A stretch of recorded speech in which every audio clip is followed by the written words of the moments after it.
What happens when the silence finally breaks and the world suddenly turns its eyes on you? Why does victory, which you thought would bring peace, open the door to new battles you never expected? And what if winning isn't the end of the struggle at all, but the beginning of a greater test of character? You thought the silence was your hardest enemy, but nothing tests you more than the noise that comes after you win. This is the paradox of success. In part 1, we uncovered the brutal truth. The world is silent until you win. For years you fought in silence, your efforts unseen, your sacrifices unacknowledged, your proof still invisible. That was the first battlefield. But now something has changed. You have won. Proof is visible, and suddenly the silence that once haunted you is gone. In its place comes a new storm, applause. The world that ignored you yesterday now surrounds you today. But here's the question. Is this victory, or the start of a new, more dangerous trial? And when that silence finally breaks, everything changes. The same quiet world that once ignored you suddenly begins to watch. When you finally break through, the shift feels surreal. The same people who once doubted you now say, "I always believed in you." The ones who ignored you suddenly want to stand beside you. It's like stepping from a deserted road into a stadium, flooded with lights and voices. For a moment you feel lifted, carried by the sound of recognition. You think, finally they see me. And you believe that maybe all those lonely nights were worth it. But here is the hidden danger. Applause feels like love, but it is not love. Applause feels like oxygen, but it is not life. It is momentum, and momentum is fickle. Today it carries you upward. Tomorrow it abandons you without warning. How many athletes have confessed that the hardest day of their life was not losing a game, but retiring because the applause suddenly stopped? How many musicians chased fame, only to crumble when the world moved on to the next sensation? How many creators woke up one day to realize their art was no longer for themselves, but only for the crowd's reaction? Applause is not proof of your worth. It is proof that the world has noticed your proof. And that is not the same thing, but recognition. That's where the real illusion begins. What feels eternal in the moment often fades faster than you think. Recognition feels like it should last forever, but it doesn't. It's a mirage, beautiful, shimmering, but impossible to hold. You chase it, but it slips through your fingers. Van Gogh died in poverty, ignored by his peers. Only later did the world call him a genius. Nikola Tesla spent his final years forgotten, while the world now stands on inventions he gave it. Recognition is like sunlight dancing on water. It looks solid, but it vanishes the moment the light shifts. The crowd sees the flower, never the root. They cheer the performance, not the preparation. They clap for the harvest, not the planting. And the most dangerous trap is this. Recognition tempts you to forget why you began. You did not start for applause. You started because the work mattered, because you wanted to test yourself, because something within you refused to be silent. Recognition can lure you away from that truth, and yet applause isn't entirely the enemy. Like fire, it can warm you or burn you. Applause is not all bad. It can inspire. It can remind you that your proof has impact. It can lift your spirit on days when you doubt yourself. But like fire, it must be handled carefully. In the right measure, it warms you. In excess, it burns you. This is why the Stoics warned against letting the crowd define your compass. Seneca wrote, "What is praised is often not what is truly good. The world praises what entertains, what dazzles, what satisfies its appetite in the moment. But virtue is rarely glamorous. Discipline rarely trends. What is truly good often goes unnoticed. while what is popular may not endure. So the danger is subtle. You begin to perform for the claps, not for the truth. You shape your art, your work, your choices around what will earn the loudest noise. And slowly you lose yourself, but when you start needing that fire just to feel alive, it no longer lights your path, it consumes you. Applause is addictive. The first time you hear it, you feel alive. The second time you crave it. Soon you cannot live without it. And when it fades, withdrawal sets in. Depression, anxiety, the constant hunger for validation. Marcus Aurelius reminded himself daily not to let reputation rule his soul. He wrote, "It is not fame that is good, but the things that make fame possible." In other words, applause is a side effect, not the goal. If you forget that, applause will own you. Think of social media today. How many lives are trapped in the cycle of likes and views? How many people measure their day not by what they built, but by how many reacted? Applause once came from stadiums and theaters. Now it comes from screens, but the addiction is the same. And so the truth unfolds. Silence was never your real test. And applause will never be your salvation. The paradox is clear. Silence was never your enemy and applause is never your savior. Both are conditions outside of you. The real test is whether you can remain yourself in both. Silence tested your patience. Applause now tests your humility. Silence asked, "Will you keep going when no one cares?" Applause now asks, "Will you keep being you when everyone is watching?" The Stoics give us the answer. They did not reject applause, but they never depended on it. They accepted it with gratitude, but anchored themselves in virtue. Applause is like rain on your skin, refreshing, pleasant, but never your source of life. Your roots must drink from deeper waters, discipline, meaning, integrity. The question is not, do they cheer for me? The question is, do I remain who I am when they do? That is the first challenge of winning. To learn that applause is noise, not proof. Proof was always in the discipline, the unseen effort, the silent resilience. Applause is only the echo. In the last section, we uncovered the dual edge of applause. It feels like love, but it is not love. It inspires, but it also corrupts. Applause can lift you, but it can also enslave you. And this leads directly into the second great challenge of winning, the trap of validation. When the silence of obscurity is replaced by the noise of applause, a new temptation arises. You begin to measure yourself not by your inner compass, but by the reaction of the crowd. The cheers feel good, so you chase them. The silence feels unbearable, so you avoid it. Without realizing it, you hand your power over to strangers. You no longer live for your duty, but for their approval. Because after years of being unseen, approval feels like air. You start believing you need it to survive. Why is validation so dangerous? Because it feels so safe. After years of invisibility, being noticed feels like finally breathing. You tell yourself, if they clap, I'm on the right path. If they are silent, I must be wrong. But this is a lie. The crowd has never been a good compass. Marcus Aurelius warned himself, "It never ceases to amaze me. We all love ourselves more than other people, but care more about their opinion than our own." He saw the paradox 2,000 years ago. We claim to value our own soul, yet we allow it to be enslaved by others' voices. Think of the artist who starts painting for galleries instead of truth. The entrepreneur who shifts vision to satisfy investors rather than the mission.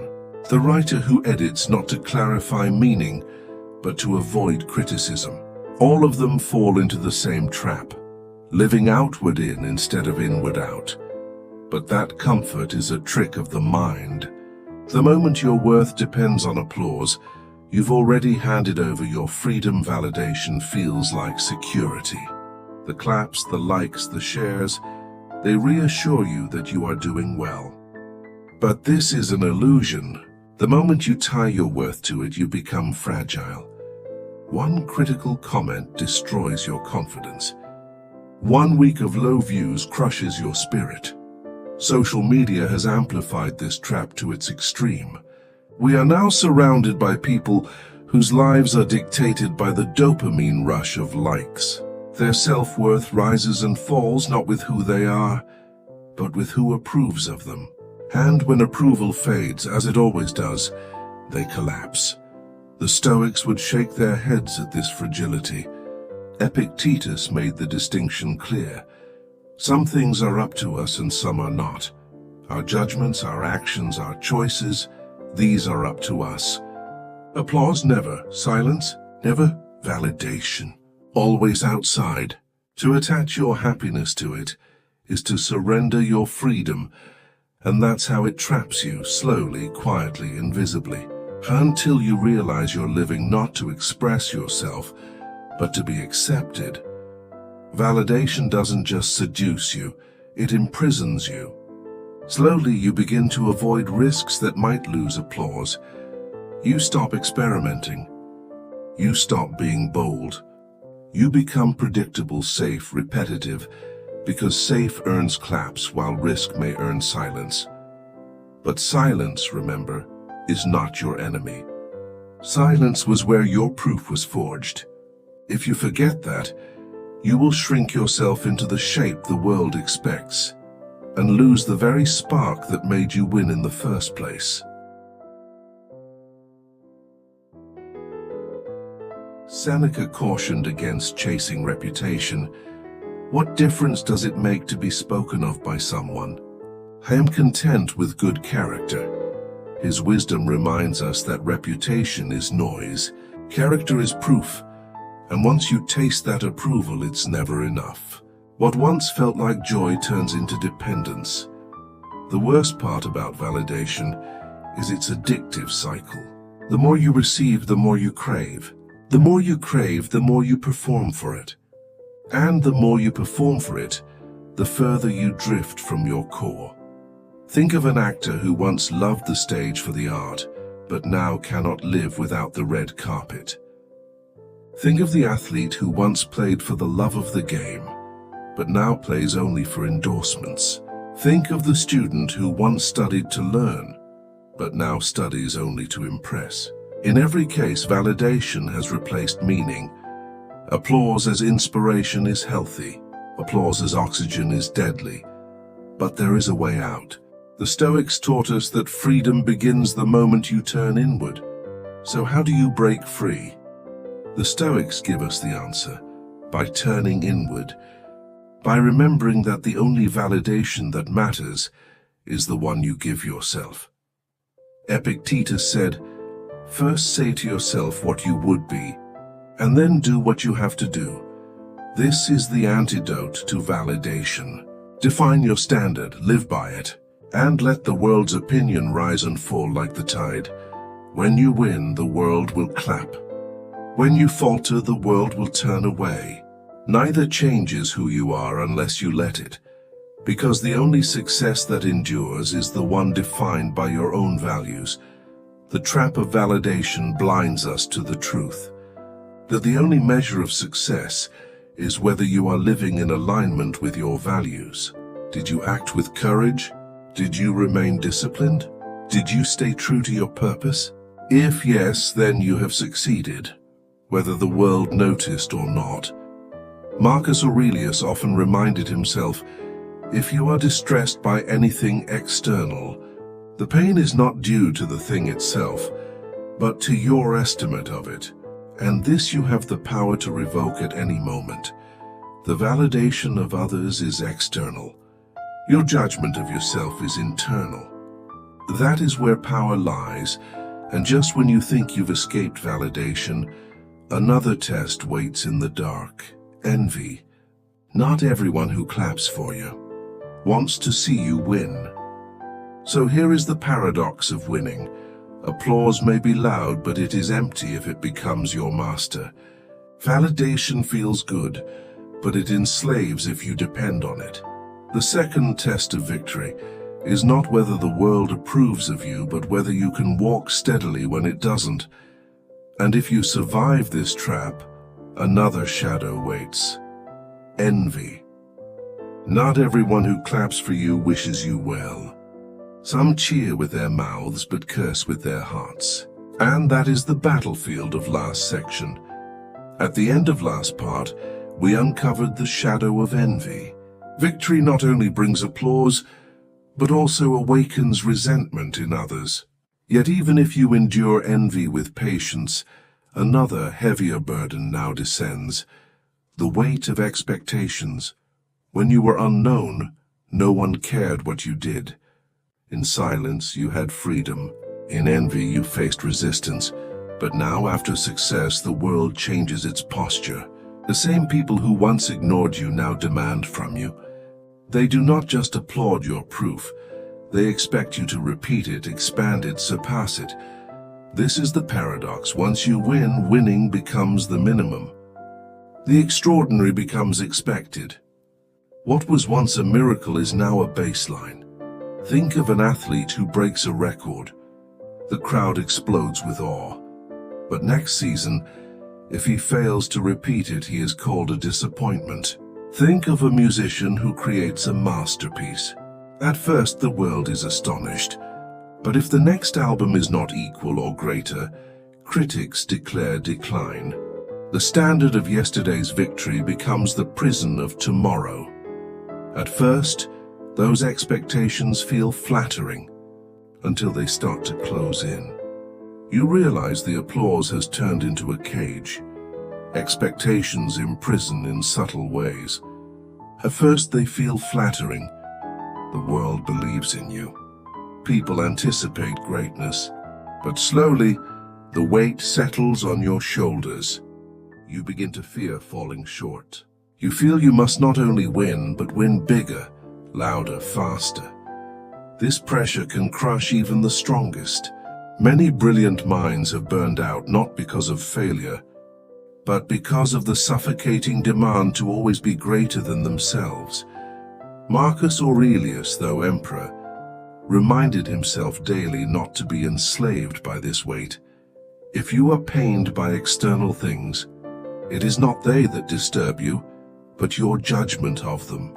And it is in your power to wipe out that judgment now. Expectations are external. It is our judgment that chains us, because the higher you climb, the easier it is to forget how far you've already come. Expectations hurt because they distort perspective. They make you forget that yesterday's victory was already extraordinary. They blind you to the progress already achieved. Instead of gratitude, you feel pressure. Instead of joy, anxiety, and worse, expectations rob you of freedom. The child who once played football for joy now carries the unbearable weight of being the team's only hope.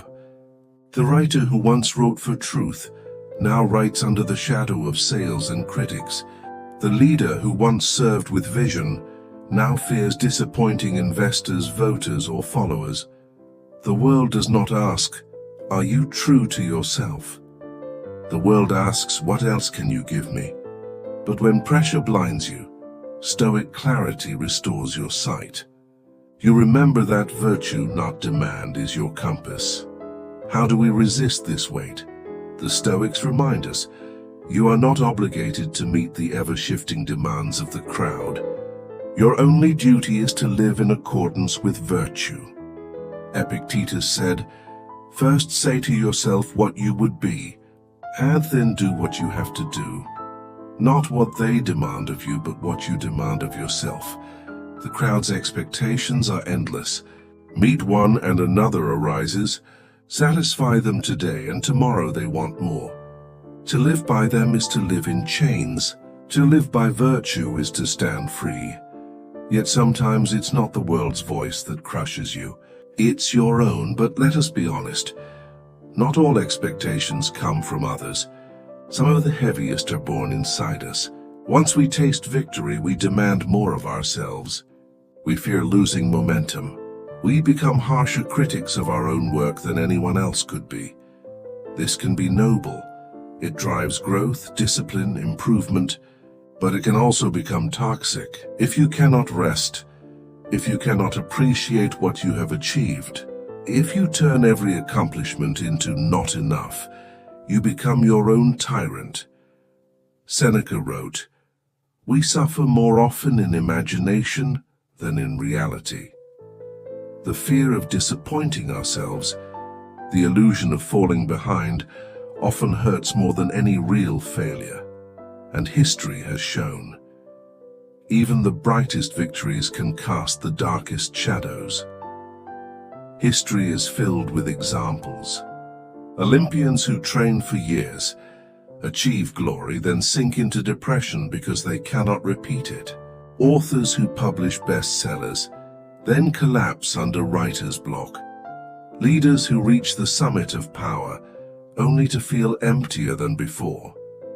The weight of expectations is heavy because it takes your proof and twists it into a burden. What once set you free now holds you captive. So how do you rise again when victory itself becomes a burden? The answer is the same one the Stoics have whispered for centuries. The Stoic answer is not to abandon ambition, but to reframe it. Instead of asking, "What do they expect from me?" ask, "What does virtue expect from me?" Instead of living for the endless hunger of the crowd, live for the steady discipline of your principles. Marcus Aurelius wrote to himself, "Don't waste the rest of your life worrying about others, unless it affects the common good. It will keep you from doing anything useful. Your task is not to be endlessly extraordinary in the eyes of others. Your task is to be consistently disciplined in the eyes of reason." True balance begins when you stop trying to be more and simply start being whole. If applause was a test of humility and validation a test of independence, then expectation is a test of stability. Can you remain steady when the world demands more than you can give? Can you accept that you are not infinite, that to be human is to rise and fall, to excel and to rest? Equanimity, the calm acceptance of both success and decline, is the Stoic victory over expectation. For the weight will never vanish, but if you carry it with perspective, it will not crush you. And so we see the fourth challenge of victory, the burden of expectation. But if you resist it, if you choose virtue over demand, you regain your freedom. Yet even if you master expectation, another test remains. For victory not only draws applause, envy, and demands, it also invites an inner question. What now?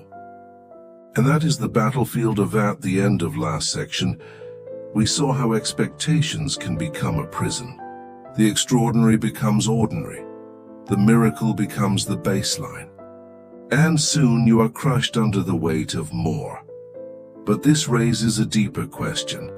If applause corrupts, if validation enslaves, if envy poisons, if expectations crush, then what is the Stoic answer? How do you win without being destroyed by winning? The Stoics never told us to avoid success. They never said, "Do not play the game, do not strive, do not achieve." Instead, they offered a radical reframe. Win, but do not become owned by the win. Epictetus wrote, "Remember, you are an actor in a play, the length of which is determined by the author. If he wishes it to be short, it is short. If long, it is long. If he wishes you to act the part of a beggar, see that you act it well. And so if your part is a cripple or a ruler or a private person, for this is your business to act well the given part. But to choose it is another's. This is the essence. The stage may give you applause or silence, envy or demand, triumph or obscurity. Your task is not to control the script, but to perform your role with virtue. For the Stoics, victory is not standing on the podium. It is not being remembered in history. It is not even proving the doubters wrong. True victory is inner mastery, to rule yourself, to remain free no matter what fortune brings. Marcus Aurelius reminded himself, "You have power over your mind, not outside events. Realize this and you will find strength. The world will clap, envy, expect, criticize. None of it belongs to you. The only thing that belongs to you is how you respond. That response, that inner discipline, is the true win. How does one win without being trapped by it? By practicing detachment. Not detachment in the sense of apathy, but detachment from outcome. Seneca taught, he is most powerful who has power over himself. The real prize is not the medal, but the self-control that earned it. The medal can be lost, stolen, or forgotten. Self-mastery cannot.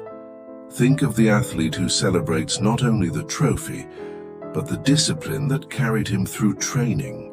Think of the writer who values not only the bestseller, but the honesty of the words she wrote. Think of the leader who sees victory not in applause, but in service fulfilled. When you anchor in virtue, you remain steady whether the world cheers or jeers. The Stoics practiced indifference toward externals, fame, wealth, status, applause. These things were not evil, but they were not the good. They were neutral. What mattered was virtue. Imagine applause as the weather. You may enjoy the sunshine, but you do not build your house on it. You may endure the storm, but you do not collapse because of it. You live according to principle, not forecast. This is how the Stoics faced both victory and defeat, with the same calm. For both are equally outside of them. Ironically, when you stop clinging to victory, you often perform at your best, because the fear of losing vanishes. The weight of expectation lifts. You are no longer playing for the crowd, but for the game itself. Epictetus said, "Seek not that events should happen as you will, but will them to happen as they do, and your life will flow smoothly." Winning without attachment frees you. You no longer fear the silence, envy, or expectation, because you know proof was never in them. Proof was always in the discipline itself. History shows us this kind of victory. Cato the Younger, who chose principle over survival, embodying freedom in the face of Caesar's power. Marcus Aurelius, who endured war, plague, and betrayal, yet wrote daily reminders to himself about virtue. Even in defeat they won, because they never surrendered their soul. And in modern times, think of those who walked away from fame at their peak, choosing sanity over applause. Or those who, even when hated, continued their mission without bitterness. These are examples of Stoic victory, proof not defined by outcome, but by inner alignment. The Stoic answer to winning is not to reject victory, but to place it in its rightful place, to hold it lightly, to use it as a tool, not a master. You are not your trophies. You are not your applause. You are not your envy, your expectations, your critics. You are your discipline. You are your choices. You are your character. That is the victory no one can take away. And when you strip away all the noise, applause, envy, validation, expectation, only one truth remains, the real victory. The world tells you victory is standing on the podium, holding the medal, hearing the crowd roar your name. But these are fleeting. The medal gathers dust. The applause dies down the moment the spotlight shifts. The world forgets yesterday's champion as it hungers for the next. Marcus Aurelius wrote, "Soon you will have forgotten the world, and soon the world will have forgotten you." These words are not despair, but liberation. If even the brightest crowns are swallowed by time, then true victory must lie elsewhere. Beyond the podium, beyond memory, beyond applause. Real victory cannot be stolen by forgetfulness. It must live within you.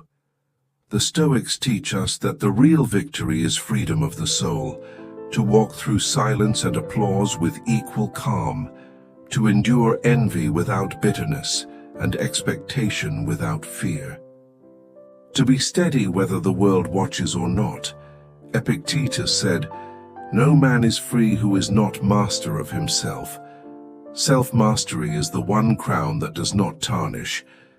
It is a victory no critic can deny, no enemy can strip, no time can erase.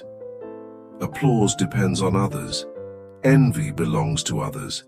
Expectation comes from others. But freedom is yours. And when you win that, you win everything. The second dimension of true victory is alignment, to live in harmony with your values, to measure yourself not by the shifting desires of the crowd, but by the steady compass of virtue. The Stoics called this eudaimonia, flourishing the good life. Seneca captured it perfectly.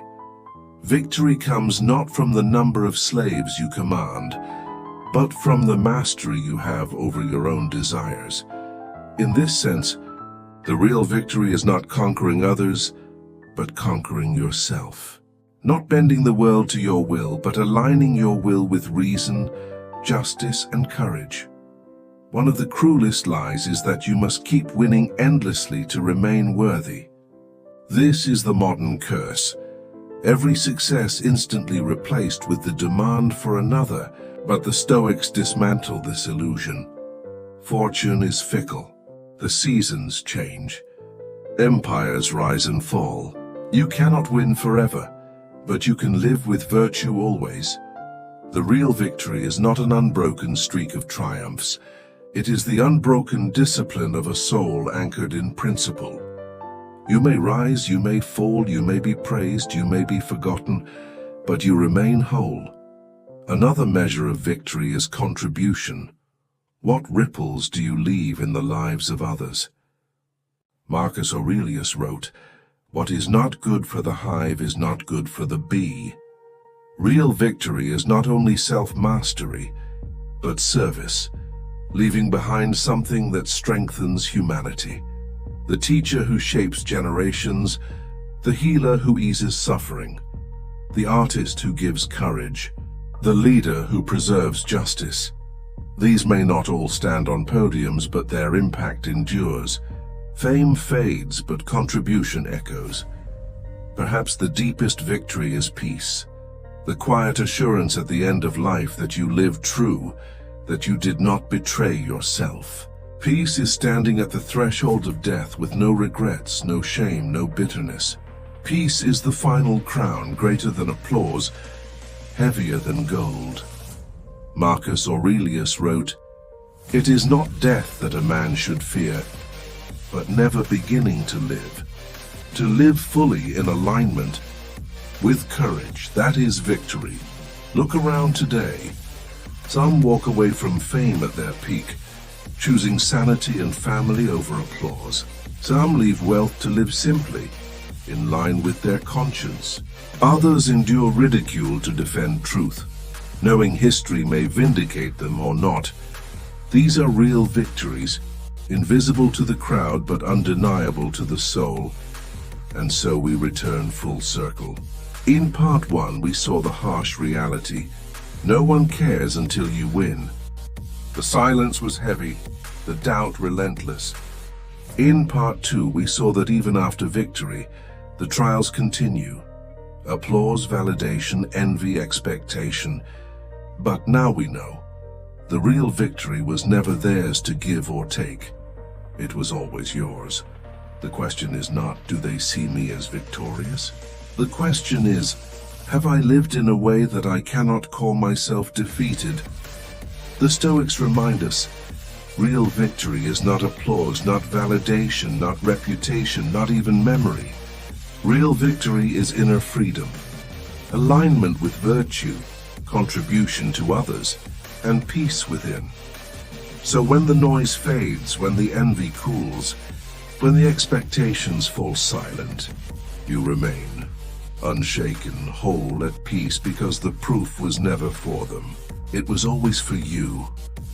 And now we arrive at the end of this journey, from silence to applause, from validation to envy, from expectations to freedom. We have seen the hidden trials of victory. And yet we have also seen the Stoic answer, that the real victory is not theirs to give nor theirs to take. It is yours, always within your reach, always within your control.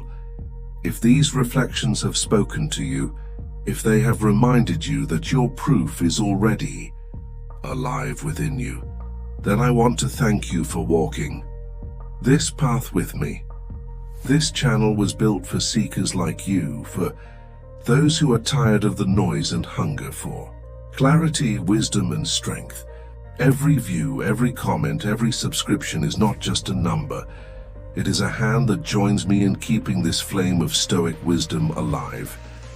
So, if you found value here, I invite you to subscribe, to stay with us, to grow with us, because together we are building not just a channel, but a quiet sanctuary in the midst of chaos, a place where silence speaks and truth remains. Thank you, truly, for your time, your presence, and your spirit. Until the next video, stand strong, live with virtue, and remember, the real victory is already within you.